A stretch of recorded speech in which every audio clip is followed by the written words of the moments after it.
I'm going to talk to you about the roller coaster, basically. I've been asked to talk about the feeling and some of the negative feelings that come with this creative nightmare that we're going to try and control. And it is a roller coaster. Everything I've ever done on my personal journey, my company's journeys, have been this roller coaster journey. And I, obviously in the middle, am now going to specialize in the negative G.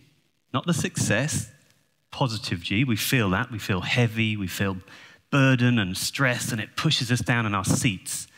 I'm talking about when you go over the loop, and Nick starts to grip, and everything clenches, and you go this way. And that unusual feeling of free fall, and how we can use that and harness that. I'm also being challenged by Nick every time you do a speech, find my edge. He always challenges us for me to go beyond what I do. I do a lot of talking. I love the sound of my own voice.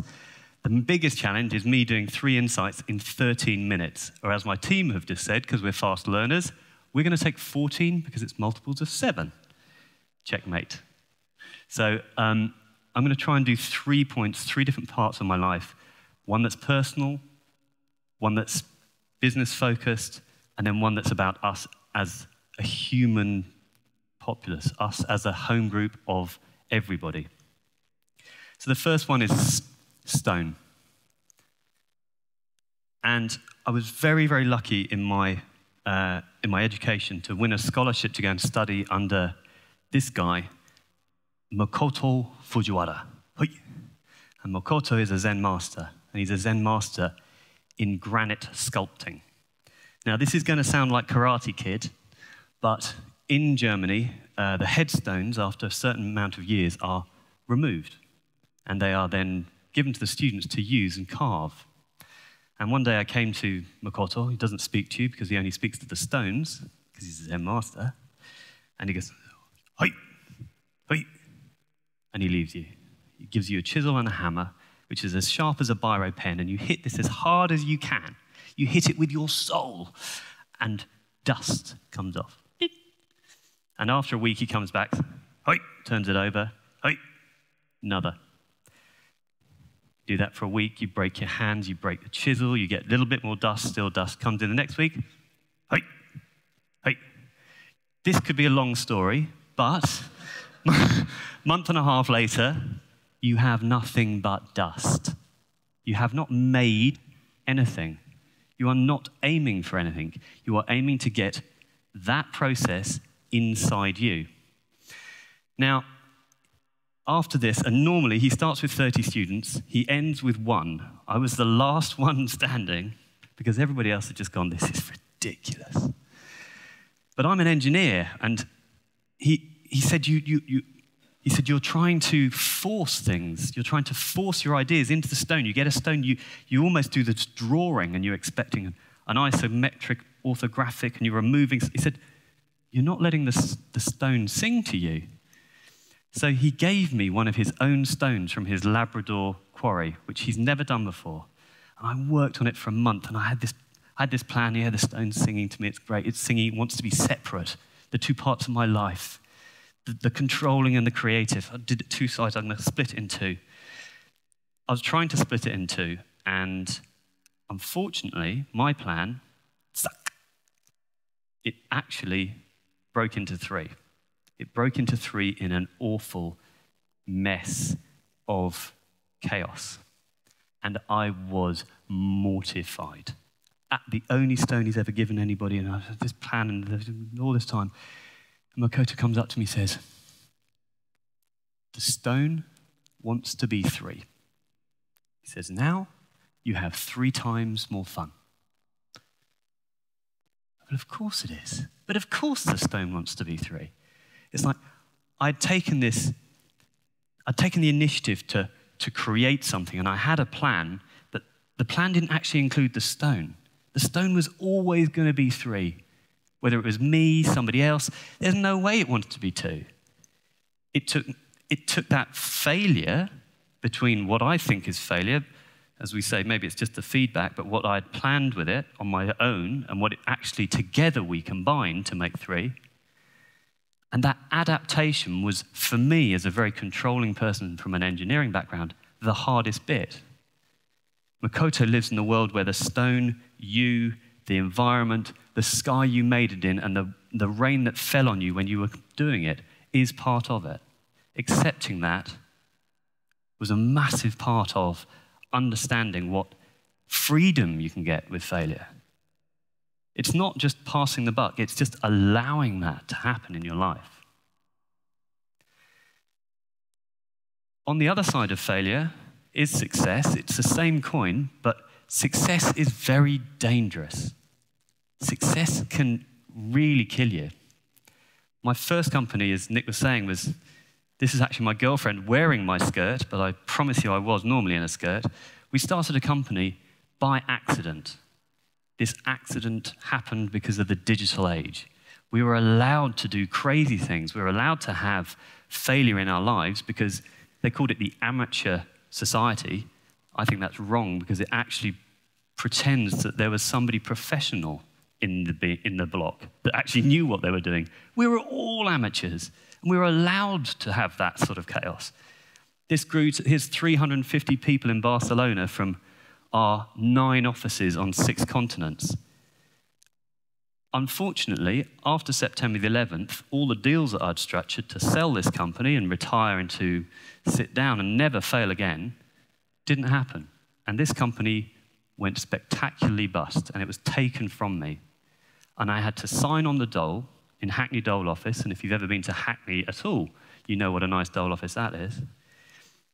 And it allows you, that failure allowed me to do something new. It allowed me to say, why did I do this in the first place? I didn't start to do this. I didn't start to be this size or have this weight or carry this machine. I don't want to repeat that. If you're really good at something, people want you to repeat and do it again and again and again. You're good at that, so they'll give you the next one of those. Oh, you did the Alexander McQueen website. Can we have one of those? No, unless your name's Lee McQueen. It doesn't work like that. So I sat with some friends and we just went, we'll never, ever do it again. And if any of us catch ourselves, because it's easy to do, repeating yourself, poke the finger at each other. And Poke became this very, very internally aggressive company, which is in London and in New York. It is one of the top creative companies in digital. But it's fantastic for 8 years, just allowing yourself to always tell the client, internally, we are going to do all this fear about creativity and all that madness, we'll do that inside. And it's not an easy ride, but we'll do it for you. Unfortunately, with that success for me is this warm blanket. It's a warm blanket, and you're like, it's like just what your mum said. You wear it, but you're wearing it inside. Oh, you've got to take your jacket off. You won't feel the benefit when you go outside. This warm jacket, it makes you comfortable. It makes you sloth-like. You don't have that energy. You aren't on your edge. You aren't finding that place to jump off. And I had to leave that. I had to, at the height of its fame, go, that's enough. And now I'm Fray. I've taken everything I am. I've taken that blanket and I've pulled all the individual components away. What are my individual strengths? What are my loves? It's not the same blanket, because normally when you do creativity, people expect silk. Oh yeah, it's a beautiful machine, silk cloth. When somebody comes to you and says, I want to carry potatoes, you need to make them a hemp bag, not a silk cloth bag. And having that appropriateness of weaving all the different skills, your friends, different ways of working, rather than the people that you have and the skills you have, is what gives me that fear. Last one is time. And time, as I say, Nick, as soon as we heard the time bell, as soon as you heard ding, everybody stopped being creative. Our group was saying it. It's like saying, tell me a joke. Every single joke goes away. This is about personal time. That was my father's watch. You can tell it's my father's watch because there's my father and there's a watch on him.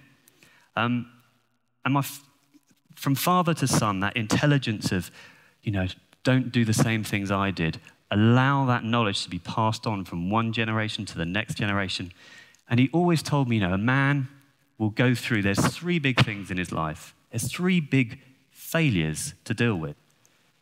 The first one is you retire and you lose your peer group.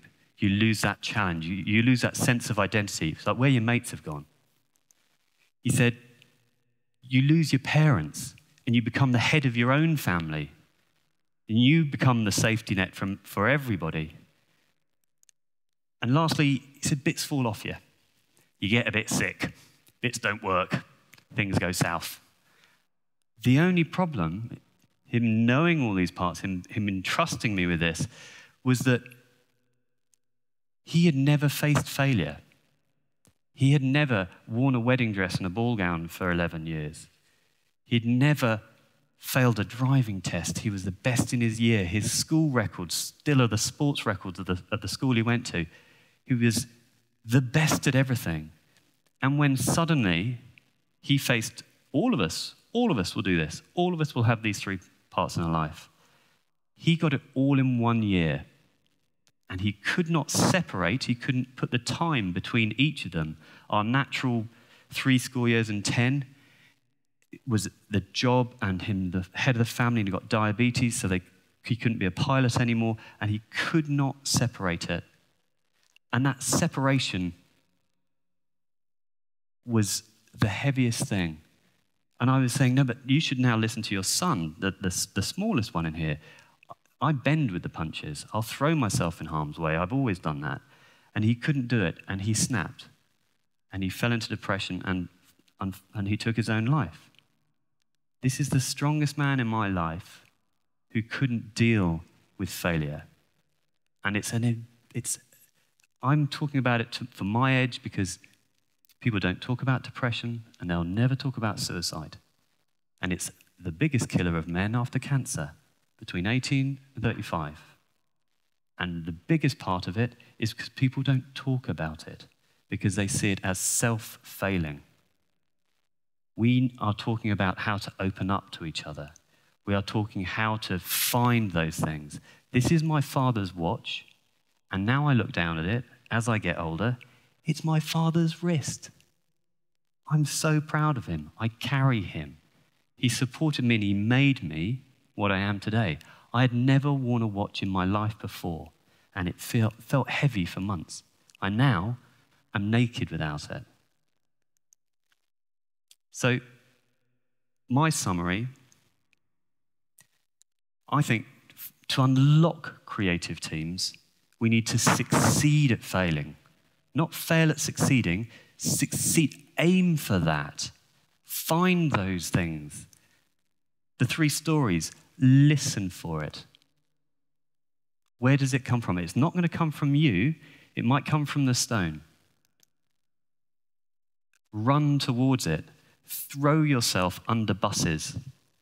Don't have that warm blanket. Allow that negative G of when you go over the top. That's why we go on roller coasters. And it's the change in movement, it's the up, down, and around that make roller coasters. It's not the speed, because constant speed is constant.